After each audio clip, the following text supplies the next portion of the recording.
रामचंद्र के सांवले स्वरूप को देखकर सीता और सीता की सखिया बिल्कुल मोहित हो जाती है। एक ग्रामीण गायक ने कहा है कि सांवलिया के देखी छटा, अरे सांवलिया के देखी छटा, सब सखिया हो गई लटा पेटा। सांवलिया के देखी छटा, सब सखिया हो गई लटा पेटा। उसी समय दोनों भाई लता मंडप कुंज में से प्रकट हुए, मानो दो निर्मल चंद्रमा बादलों के पदों को हटाकर निकले। शोभा सेव सुभग दो बीरा, नील पीत जल जाभे शरीरा। मोरे पंख सिर सोहत के, गुच्छ बीच बीच कुसुम कली के। दोनों सुंदर भाई शोभा की सीमा है, उनके शरीर की आभा नीले और पीले कमल की सी है। सिर पर सुंदर मोर पंख सुशोभित है, उनके बीच बीच में फूलों की कलियों के गुच्छे लगे हुए। भाल तिलक श्रम बिंदु सुहाए, श्रवण सुभग भूषण छवि छाए। बिकट भ्रिकुटी कच घूघर वारे, नव सरोज लोचन रत्नारे। माथे पर तिलक और पसीने की बूंदे शोभायमान है, कानों में सुंदर भूषणों की छवि छाई है। टेढ़ी भौहें और घुंघराले बाल हैं, नए लाल कमल के समान रत्नारे लाल नेत्र हैं। चारि चिबुक नासिका कपोला, हास्य विलास लेत मनु मोला। मुख छवि कही न जाई मोहि पाही, जो बिलो की बहु काम ल जाही।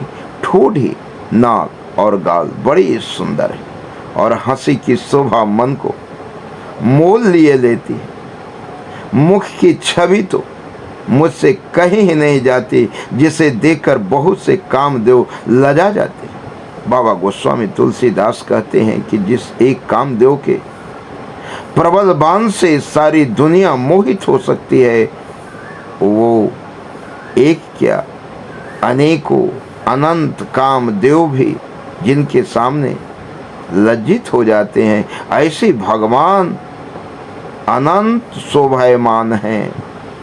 उर मणिमाल कंबु कल गीवा, कम कलभ कर भुज बल शिवा। सुमन समेत बाम कर दोना, सांवर कुंवर सखी सुठिलोना।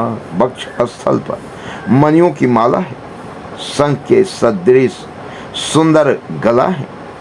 कामदेव के हाथी के बच्चे की सूंड के समान उतार चढ़ाव वाले एवं कोमल भुजाएं हैं, जो बल की सीमा है। जिसके बाएं हाथ में फूलों सहित दोना है। हे सखी, वह सांवला कुंवर तो बहुत ही सलोना है, बहुत ही सलोना है। के हरि कटिपट पीत धर, सुषमा शील निधान। देखी भानुकुल भूषण ही, बिसरा सखिन अपान। सिंह किसी पतली लचीली कमर वाले पीताम्बर धारण किए हुए, शोभा और शील के भंडार, सूर्यकुल के भूषण श्री रामचंद्र को देखकर सखिया अपने आप को भूल गई। धर धीरज एक आलिसयानी, सीता सन बोली गही पानी। बहुरी गौरी कर ध्यान करे हूँ, भूप किशोर देख किन ले हूँ। एक चतुर सखी धीरज धरकर हाथ पकड़कर सीता जी से बोली, गिरजा जी का ध्यान फिर कर लेना। इस समय राजकुमार को क्यों नहीं देख लेते। सकुच सिए तब नयन उघारे, सन्मुख दो रघु सिंध निहारे। नख सिख देखि राम के शोभा, सुमेरी पिता पनु मनु अति क्षोभा। तब सीता जी ने सकुचा कर नेत्र खोले और रघुकुल के दोनों सिंह को अपने सामने खड़े देखा। नख से सिख तक श्री रामचंद्र की शोभा देखकर और फिर पिता का प्रण याद करके उनका मन बहुत क्षुब्ध हो गया। परबस सखिन लखी जब सीता, भयउ गहरू सब काहे सभीता, पुनिया उब एहि बेरिया काली, अस कही मन बिहसी एक आली। जब सखियों ने सीता जी को परबस प्रेम के बस देखा, तब सब भयभीत होकर कहने लगी, बड़ी देर हो गई, अब चलना चाहिए, कल इसी समय फिर आएंगे। ऐसा कहकर एक सखी मन में हंसी। गूढ़ गिरा सुन सिय सकुचाने, भयउ विलम्बु मातु भय माने, धरि बड़ी धीर राम आने, फिर अपन पौ पितु बस जाने। सखी किया रहस्य भरी बानी सुनकर सीता जी सकचा गई। देर हो गई जान उन्हें माता का भय लगा। बहुत धीरज धर कर वे श्री रामचंद्र जी को हृदय में ले आई और उनका ध्यान करते हुए अपने को पिता के अधीन जानकर लौट चले। देखन मिस मृग बिहग तरु, फिर बहोरी बहोरी, निरखी निरखी रघुबीर छवि, बढ़े प्रीति न थोरी। मृग पक्षी और वृक्षों को देखने के बहाने सीता जी बार बार घूम जाती हैं और श्री रामचंद्र जी की छवि देख देख कर उनका प्रेम कम नहीं बढ़ रहा है, अर्थात बहुत ही बढ़ता जाता है। जान कठिन शिव चाप बिसुरती, चली राखी उर श्यामल मूर्ति, प्रभु जब जात जान के जाने, सुख स्नेह शोभा गुण खाने।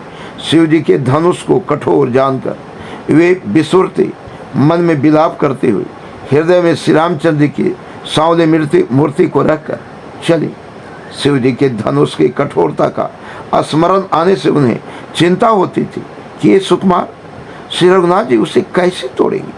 पिता के प्रण की स्मृति से उनके हृदय में क्षोभ था, इससे मन में विलाप करने लगे। प्रेमवश ऐश्वर्य की विस्मृति हो जाने से ऐसा हुआ।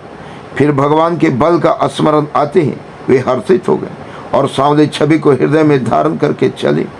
प्रभु श्री रामचंद्र जी ने जब सुख स्नेह शोभा और गुणों की खान श्री जानकी जी को जाते हुए जाना, परम प्रेम में मृदुम से किन्हे, चारु चेत भेति लिख लिन्हे, गई भवाने भवन बहोरी, बंद चरण बोले कर जोरी।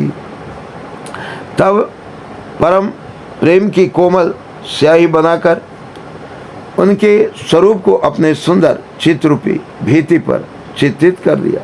सीता जी पुनः भवानी जी के मंदिर में गई और उनके चरणों की वंदना करके हाथ जोड़कर बोली, जय जय गिरिबर जय राज किशोरी, जय महेश मुख चंद चकोरी, जय गज बदन सडानन माता, जगत जननी दामिनी दोति गाता।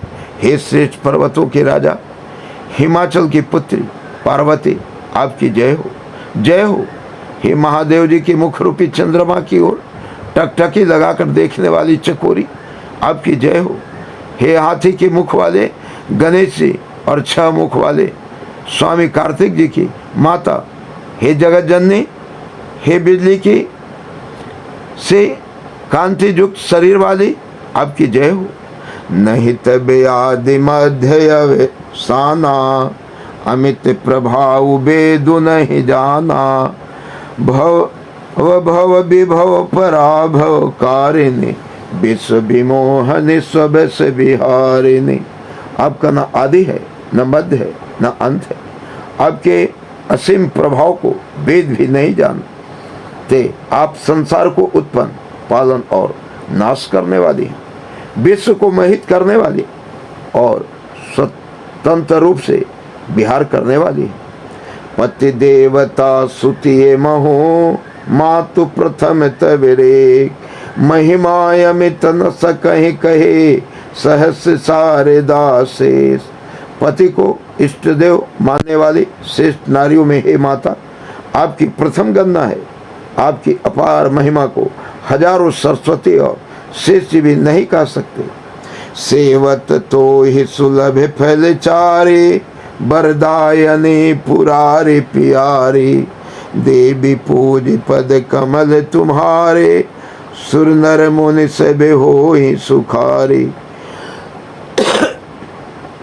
हे भक्तों को मुँह मांगा वर देने वाली, हे त्रिपुर के शत्रु शिव जी की प्रिय पत्नी, आपकी सेवा करने से चारों फल सुलभ हो जाते हैं। हे देवी, आपके चरण कमलों की पूजा करके देवता, मनुष्य और मुनि सभी सुखी हो जाते हैं।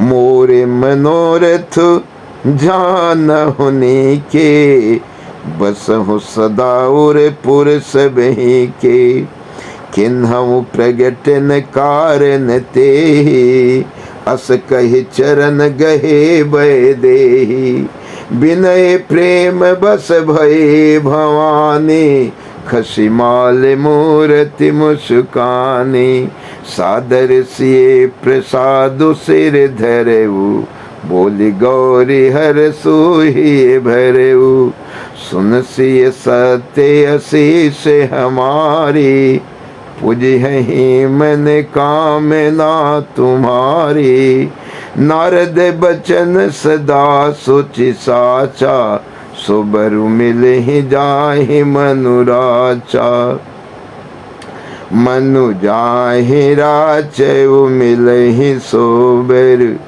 सहज सुंदर सांवरू, करुणा निधान सुजान सिल स्नेहु जान तेरा वेरो, ये भाति गौरी अशीष सुनिसी, सहित ही हर से अली, तुलसी भवानी पूज पुनि पुनि मुदित मन मंदिर चली, जान गौरी अनुकूल से ही हर्ष न जाय कही, मंजुल मंगल मूल बाम अंग फरकन लगे, सियावर रामचंद्र की जय।